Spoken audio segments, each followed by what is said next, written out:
bienvenue sur le show. Je suis Karine Ruel et aujourd'hui, j'ai le bonheur de recevoir Doriane Baker, experte en Customer Service. Bonjour Doriane, comment vas-tu? Ça va très bien, merci beaucoup Karine, et toi? Ça va tellement bien. Je suis tellement reconnaissante de te recevoir ce matin. Merci pour ton précieux temps.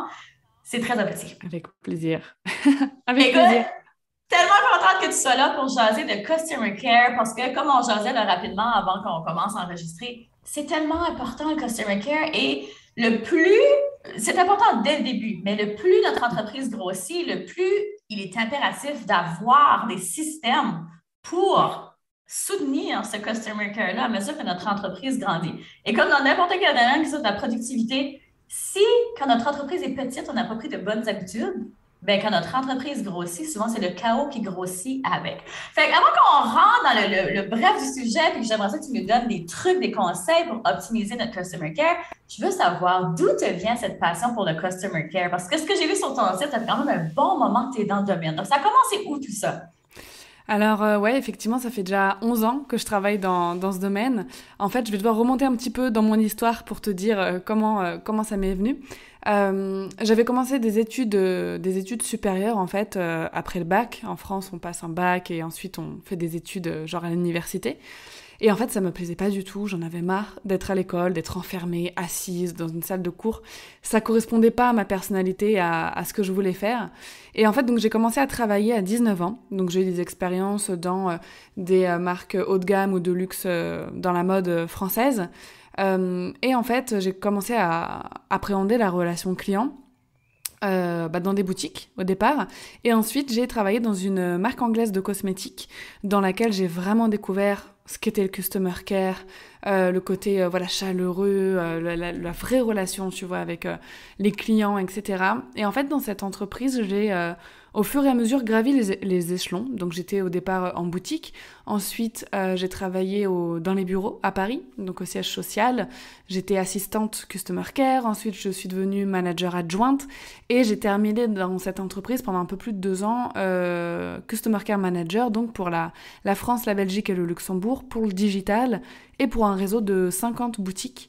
Et j'étais aussi impliquée dans le développement européen du Customer Care, donc j'ai terminé avec de grosses responsabilités et de super projets à mener. Donc c'est comme ça en fait que j'ai découvert le Customer Care et que j'ai découvert que de un c'était ma passion et de deux que j'étais bonne dans ce domaine quoi. Très clairement, oh mon Dieu, juste avec ce que tu as dit là, c'est sûr que tu as appris un truc ou deux sur comment bien gérer le customer care, trouver des façons d'être plus efficace avec son customer care. Mais moi, ce qui m'intéresse tout de suite, c'est de savoir, ça a été quoi la transition? Pourquoi tu es parti de là et tu as décidé d'en faire une entreprise? Alors l'entrepreneuriat et avoir mon propre business, c'était quelque chose qui me trottait dans la tête déjà depuis toujours. Je pense que je savais qu'à un moment donné, j'allais créer mon propre truc parce que, encore une fois, le cadre, tu vois, avant c'était le cadre de l'école et ensuite le cadre de l'entreprise, ça me convient pas vraiment, quoi. J'ai une personnalité qui a besoin de créativité, de plus de liberté, etc. Donc j'avais déjà une petite expérience entrepreneuriale quand j'étais salariée, donc en side business en fait, en e-commerce entre 2014 et 2016. Ça m'a permis de voir que le e-commerce ne me plaisait pas, mais en tout cas le customer care que j'effectuais via ce e-commerce, vraiment ça m'avait encore plus confirmé que c'était mon truc. Et en fait, fin 2018, tout se passait tellement bien dans ce job, c'était un job de rêve, je voyageais, j'allais à Londres, etc. pour bosser, c'était genre le job que tu vois dans les films, et je me disais en fait, là je suis arrivée au niveau le plus haut que je pouvais, en France en tout cas, et je me suis dit, soit je peux pas aller plus loin, donc soit ça va stagner, soit ça va dégringoler. Je me suis dit, c'est le moment où je dois quitter ce job pour garder le plus beau souvenir possible et la meilleure expérience possible. Et je me suis dit, j'ai pas encore d'enfant, j'ai 27 ans, c'est le moment ou jamais de tenter mon truc, mon entreprise, et j'avais repéré un besoin. Dans le milieu entrepreneurial français, j'étais déjà un petit peu sur les réseaux sociaux, j'observais un petit peu ce qui se passait, et j'avais observé qu'il y avait un cruel besoin d'éducation sur le customer care. Je voyais beaucoup de choses qui n'allaient pas et je me disais, mais en fait, personne ne forme, personne n'en parle. Il y a plein de blogs sur le branding, l'identité visuelle, comment avoir un beau compte Instagram, avoir plus de followers, mais rien qui disait, ok, comment on prend soin de ses followers, de ses clients, etc. Après, il n'y a rien qui parlait de ça. Donc je me suis dit, ok, c'est pour moi, j'y vais. Ah non, mais quelle belle niche! C'est ça, il n'y avait personne en plus à ce moment-là. Je veux dire, c'est wow! Moi, tout de suite, quand j'entends le mot customer care, c'est à toi Ouais. que j'associe customer care. Ah bah Fait ça me fait plaisir. oh my God, c'est merveilleux! Fait que t'es parti de là, puis là, tout de suite, de ce que je vois, tu as une formation où est-ce que les gens comme moi qui ont des entreprises peuvent prendre la formation et, dans le fond, optimiser leur customer care. Mais est-ce que je me trompe ou est-ce que j'ai vu que tu formais aussi des gens pour être manager de customer care, genre? Ouais, en fait, j'ai démarré en 2018, j'étais freelance, donc c'est moi qui gérais le customer care pour des entreprises, qui faisait du consulting, des accompagnements pour développer la stratégie customer care, etc. Et en fait, au fil du temps, je me suis rendu compte que c'était pas le business model qui me convenait. Il y a ma fille qui est arrivée fin 2019, donc le fait d'avoir un enfant, ça change aussi la perception de comment on veut travailler. Donc en 2020, je me suis lancée dans la formation en ligne, effectivement. Et puis en plus, euh, j'avais pas assez de place, moi, en tant que freelance, pour prendre tout le monde, en fait, toutes les personnes qui me contactaient. Donc j'ai créé ma première formation qui s'appelle la Customer Care 5 étoiles, qui effectivement s'adresse aux entrepreneurs, aux coachs, aux freelances et même au e-commerce. Quand on veut bah, voilà, gérer parfaitement soi-même son customer care, trouver des astuces, enfin voilà, appliquer des astuces à son business pour que ça nous prenne le moins de temps possible, mais en même temps qu'il soit qualitatif et rentable, parce que le customer care, c'est pas que du service après-vente, c'est aussi une force de vente, ça permet de convertir son audience en prospect, ça aide à avoir une meilleure e-réputation, une meilleure image de marque, bref, ça aide vraiment à faire plus de chiffre d'affaires, clairement, ça fait partie intégrante de la stratégie d'entreprise, même au niveau du marketing, etc. Et en voyant qu'il y avait quand même beaucoup d'entrepreneurs ensuite qui voulaient déléguer leur customer care, qui étaient très contents de savoir le gérer tout seul, mais qui avaient besoin aussi de confier ça à quelqu'un. En 2021, j'ai lancé une autre formation pour former des professionnels du customer care et donc former des customer care managers freelance qui allaient eux-mêmes faire des prestations en customer care. Magnifique. Là, on parle de customer care depuis tantôt, puis on sait que c'est vaste quand même, le customer care. Donc, au niveau de la stratégie, où est-ce que ça commence? Pour optimiser, là, si on veut optimiser sa stratégie, où est-ce qu'on commence avec le customer care? Alors l'idéal, c'est de commencer le plus tôt possible, quand on se lance, ou avant de se lancer, y penser avant de se lancer. Mais dans les faits, un customer care, ça commence dès qu'on a un premier point de contact avec quelqu'un. Donc soit une personne de l'audience, un prospect, un client. La relation commence à partir du moment où on nous découvre, surtout quand on utilise le digital, on a des réseaux sociaux, on a des contenus, etc.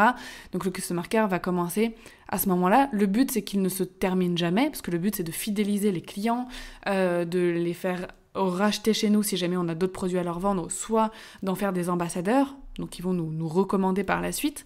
C'est aussi une philosophie business, tu vois. C'est aussi la façon de penser.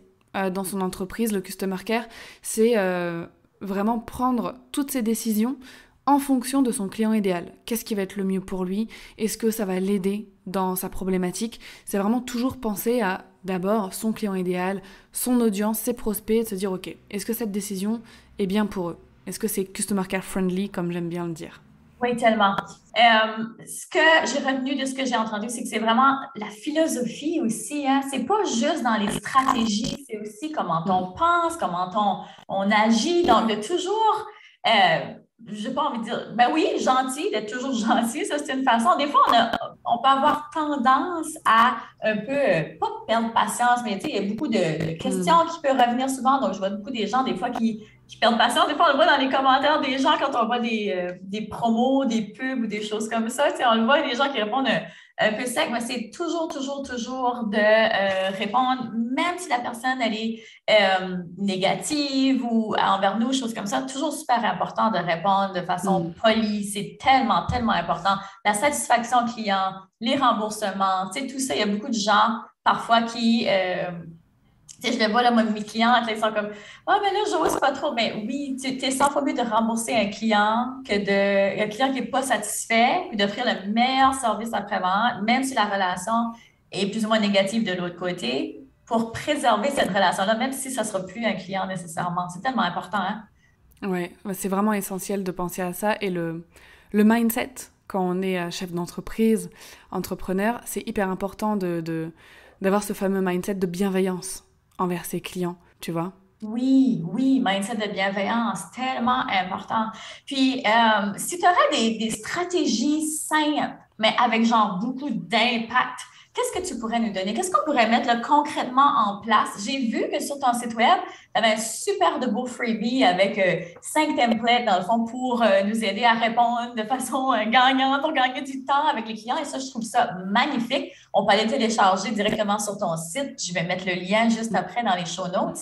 Mais si tu aurais des petites stratégies, là, juste comme ça, qu'on pourrait mettre en place, qu'est-ce que tu proposerais?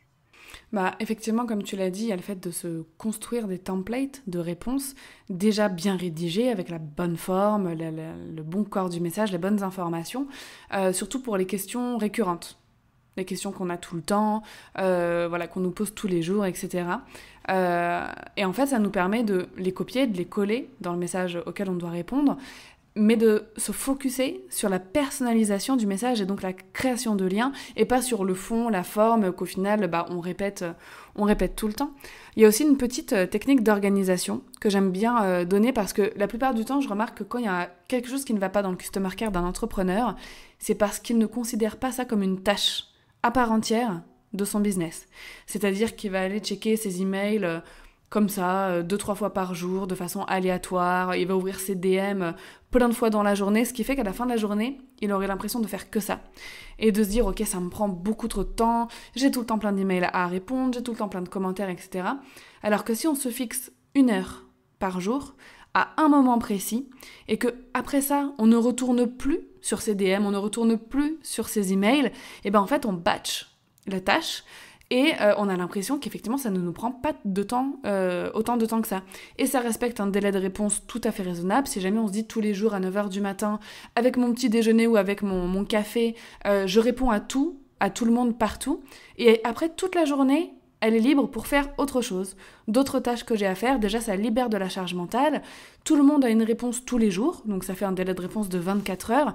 Et quand on est tout seul à gérer son customer care, c'est quand même bien de mettre en place ce type d'organisation pour éviter de se laisser déborder en fait par toutes les demandes. Tellement, puis ça enlève la réactivité. C'est exactement de la même façon que moi aussi que j'enseigne au niveau de la productivité. Puis même, je réduis ça à 30 minutes par jour. Puis je dis que si ça déborde, tu délègues.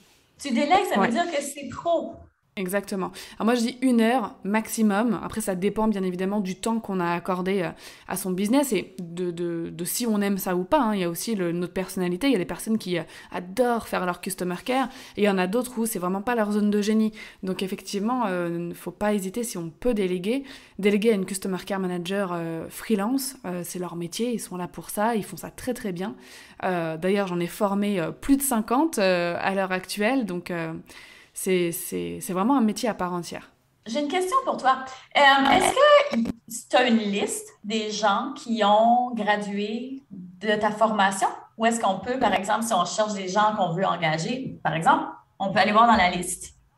Alors pour le moment, il n'y a pas de liste parce que je compte mettre un système en place un petit peu automatisé et en fait il faudra aussi passer par ma formation. Tu vois, pour avoir accès à la liste et pour pouvoir poster les annonces et avoir accès à toutes les personnes que j'ai formées. Mais tant que c'est pas en place, pour le moment, on peut me contacter directement. On peut m'envoyer un message et en fait, je partage l'annonce au Customer Care Manager parce que elles ont pas toutes les mêmes domaines de... L'expertise, C'est ça. j'imagine? Ouais, c'est ça, elles n'ont pas toutes les mêmes expertises. Il y en a certaines qui se spécialisent dans, par exemple, le customer care pour des marques de beauté, pour des cosmétiques. Il y en a qui se spécialisent pour tout ce qui est finance, crypto-monnaie. Il y en a d'autres qui vont se spécialiser pour les infopreneurs. Donc c'est bien aussi que ce soit elles, selon leur disponibilité et selon la thématique, qui contactent suite à une annonce. Parce que parfois, voilà, l'entrepreneur va chercher dans la liste, il va se dire ah cette personne elle a l'air bien, mais il va la contacter, peut-être qu'elle sera pas du tout disponible en ce moment. Enfin voilà. Donc pour le moment, en tout cas, je fonctionne comme ça. On peut m'envoyer l'annonce et moi je la partage dans le groupe de toutes les personnes que j'ai formées. Ouais. Oh, ben super, c'est déjà un super service. Magnifique. Fait que quoi d'autre est-ce qu'on peut mettre en place pour optimiser son service à la clientèle? Alors quand on veut aller un petit peu plus loin que juste gagner du temps et que juste envoyer des belles réponses, on peut commencer en fait à utiliser le customer care pour diriger son business comme indicateur, tu vois, pour mettre des améliorations dans son business. On peut par exemple se fixer ce qu'on appelle des indicateurs qualité. donc KPI, c'est utilisé dans plein d'entreprises.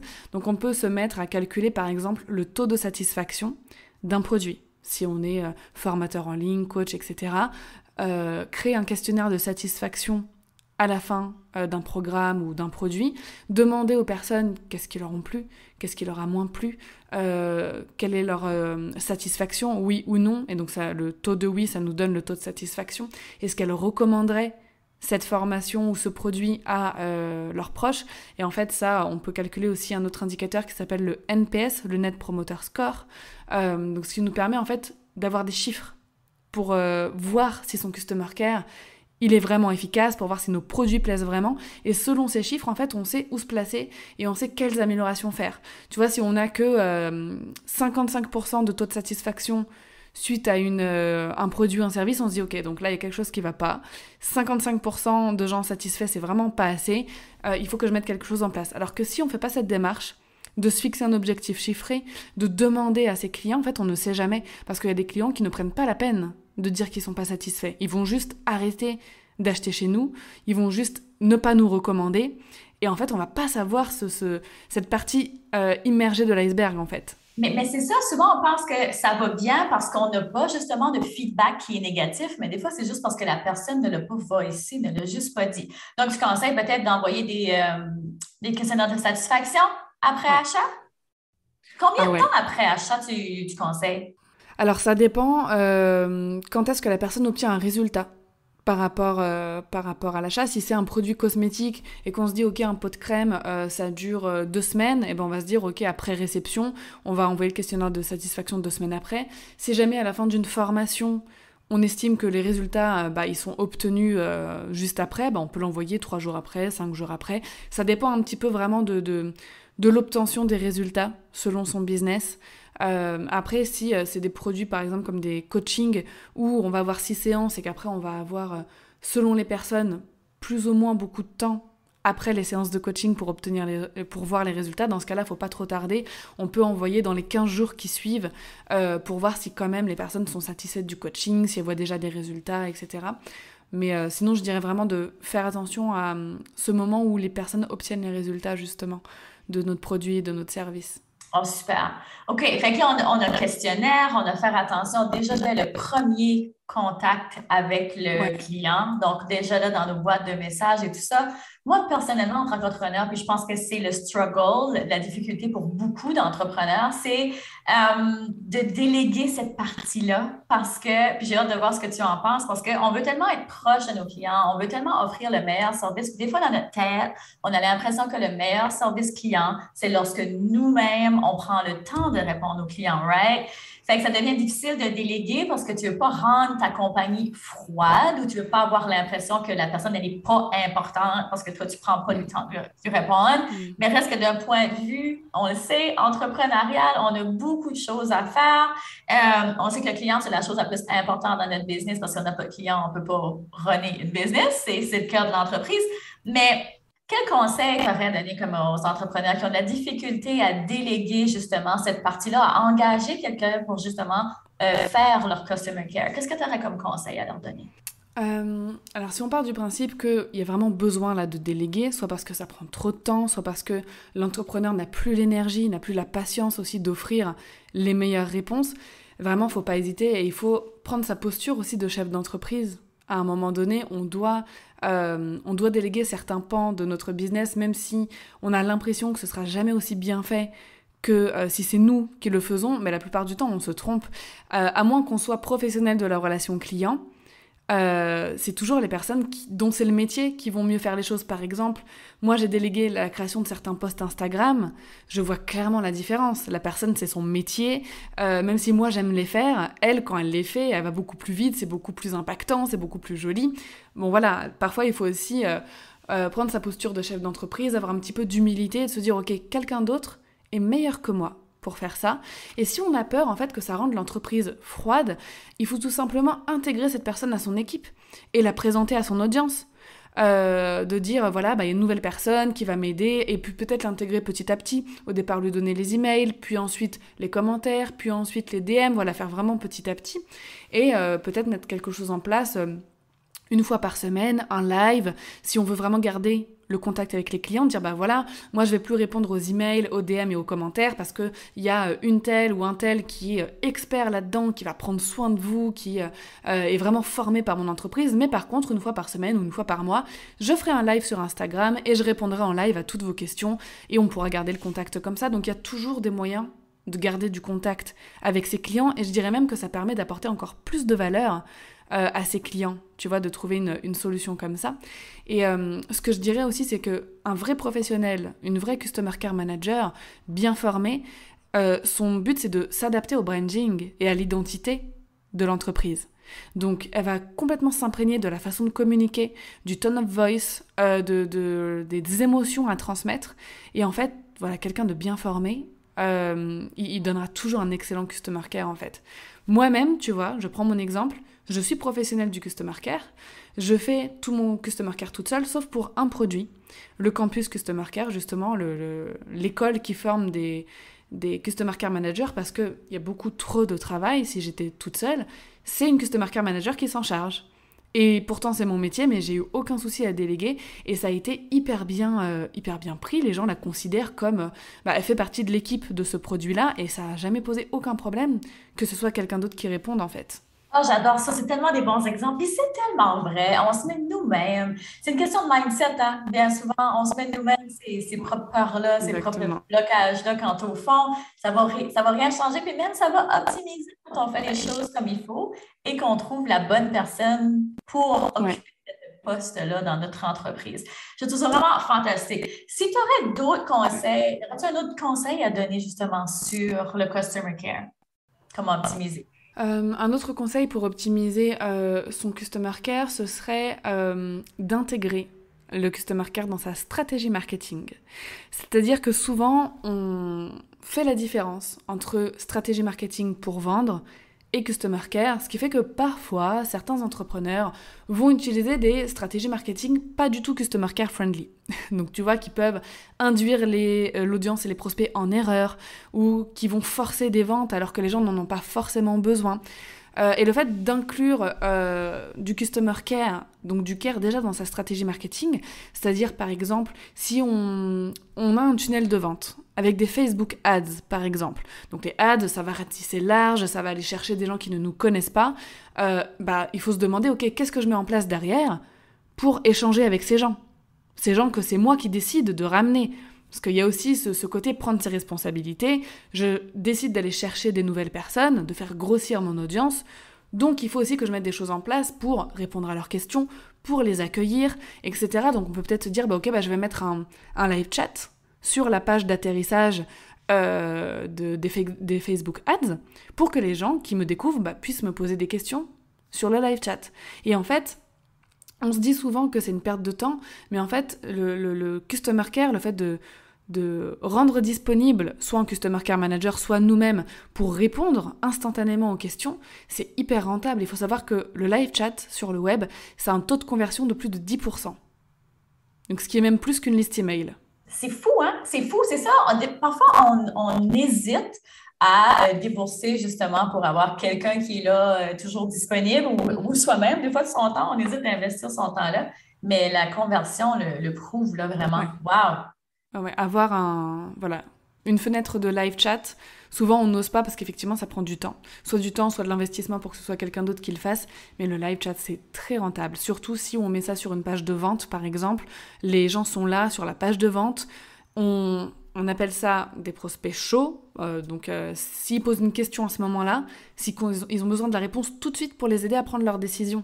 Donc si on leur donne la bonne réponse instantanément et qu'on les conseille selon leurs besoins, on est sûr qu'ils vont, s'ils ont envie, si ça correspond à leurs besoins, ils vont faire le pas d'investir. Exactement. Puis on est maintenant dans une ère où est-ce que les gens veulent de plus en plus un service personnalisé. Tu sais, avant, là, ça marchait. Là, moi, quand j'ai commencé en business là, Oui. dans le marché américain, il y avait pas. C'était tellement standardisé, mais là, les gens maintenant, ils veulent du personnalisé. Ouais. Donc, il faut leur offrir ça, il Ouais. faut aller jusqu'à là. C'est une façon de se démarquer. Oui, c'est plus de temps, mais ça fait partie de la game maintenant. Ouais. Ils veulent de l'humain en fait. Ils veulent être considérés Exactement, être considéré, c'est un super de bon mot aussi. Puis, tu sais, il faut sortir un peu, je pense. Tu sais, on a rendu l'Internet un peu comme, justement, que l'humain est moins là. Mais, tu sais, pour rendre cette Mm. interaction-là à nouveau, imagine comme une conversation juste je sais pas, entre toi et moi, on est dans un café, puis quelqu'un arrive, nous pose une question. Ben, on va pas dire à la personne, oh, attends, j'ai pas le temps de te répondre, je vais juste te répondre dans 2 heures ou dans 2 jours. Tu sais, quand la personne, c'est C'est comme tout ça. de suite qu'elle veut te parler. Je sais aussi qu'on est au point de vue réactif. Il faut faire attention à ça, il faut trouver l'harmonie. Puis c'est pour ça, je pense qu'avec les stratégies que tu as proposées, c'est tellement aidant parce qu'on arrive à mettre des Oui, stratégies en place pour quand même garder cette harmonie-là. On ne peut pas toujours être réactif, on ne peut pas toujours être là à répondre aux gens instantanément. C'est pour ça qu'il faut mettre des systèmes. Mais bien reste sûr. que dans des situations comme, par exemple, un lancement, où est-ce que là, on est dans un crunch time, si on veut, là, dans des moments comme ça, là, je pense qu'un live chat, c'est comme super Ouais. important. Il faut se rendre disponible. Tu vois, je vais te donner mon exemple. Ça fait pas très longtemps que j'ai commencé les ads, début, enfin, là, il y a un mois à peu près, mais avant, je n'ai jamais fait de publicité du tout. Toutes les ventes que j'ai faites pendant les lancements, etc., c'était que de l'organique. Et je misais que sur le customer care, c'est-à-dire que je planifiais tout le lancement avant. Ouais, je planifiais tout le lancement avant, et en fait, pendant le lancement, mes tâches, c'était que de répondre. Répondre aux DM, faire des lives, répondre aux emails. Et bah voilà, j'ai réussi à faire grossir mon business, surtout avec des stratégies customer care en fait. Fait que, OK, oui, c'est ça, super de belles stratégies. Écoute, avec tout ce que tu as donné, je pense que déjà là, les gens qui nous écoutent sont capables de partir avec des stratégies. J'espère que vous avez pris des notes, guys.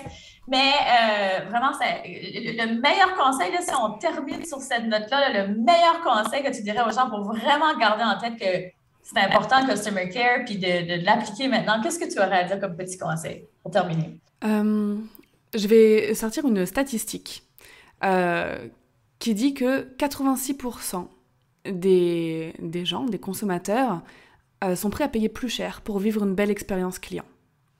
Donc l'expérience client, le customer care, c'est pas seulement pour voilà, le service après-vente, etc. Ça permet aussi de faire passer son entreprise à un autre niveau. On voit beaucoup en ce moment la mode du premium. Je veux un business premium, j'augmente mes prix, voilà, on passe d'un produit à 1000 euros à un produit à 10 000 euros, etc. Mais ce qu'il ne faut pas oublier, c'est que les gens, ils vont payer plus cher uniquement si l'expérience qu'on offre est plus importante aussi, a plus de valeur. Donc ça, c'est le conseil que je donnerais quand on veut évoluer. Le customer care, voilà, le customer care, il y a une base à mettre en place qu'on a vu là aujourd'hui. Répondre, si possible, en moins de 3 jours, entre voilà, 24 heures et 3 jours. Quand on dépasse 3 jours, ça devient un petit peu trop long. Mettre en place un process, donc une belle organisation, se dire tous les jours, du lundi au vendredi, j'y passe 1 heure, et ensuite c'est réglé. Avoir le mindset et se dire, ok, dans mon marketing, j'inclus aussi du customer care pour que le marketing soit plus efficace. Le customer care va venir supporter les efforts de communication et les efforts marketing et se dire aussi, ok, quand je vais vouloir développer mon entreprise, je vais aussi devoir travailler l'expérience client et créer une expérience en fait propre à mon business. C'est ça qui va me démarquer de mes concurrents. Tellement, tellement. Ah, cette année, il y a vraiment un focus customer care dans mon entreprise. On embarque l'équipe on board. On refait beaucoup aussi les funnels et tout ça pour s'assurer Mm. que on manque rien, là. Qu'on est vraiment présent Ouais. sur tous les points, ou même au niveau du packaging, l'expérience, tout. Ça va tellement loin, l'expérience client. C'est tellement vaste. Mm. Mais écoute, merci énormément pour ces beaux partages-là ce matin, pour ta générosité. Si on veut travailler avec toi, si on veut se faire former en Customer Care, où est-ce qu'on peut te retrouver? Alors on peut me retrouver sur mon site dorianbaker.com. Alors le site va bientôt changer et ce sera bientôt bakerbloom.com, donc je donne les deux au cas où. Et sur mon Instagram aussi, à Dorian_Baker.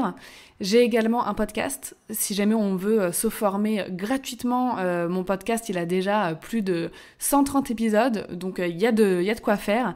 Donc, c'est le podcast Entrepreneur Care, disponible sur toutes les plateformes d'écoute.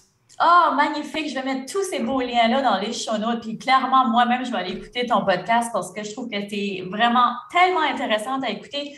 Et c'est des petits trucs que parfois, tu sais, on se dit qu'il faut rendre ça compliqué, mais non, 2-3 petites choses qu'on applique, qu'on peut faire évoluer, optimiser son customer care.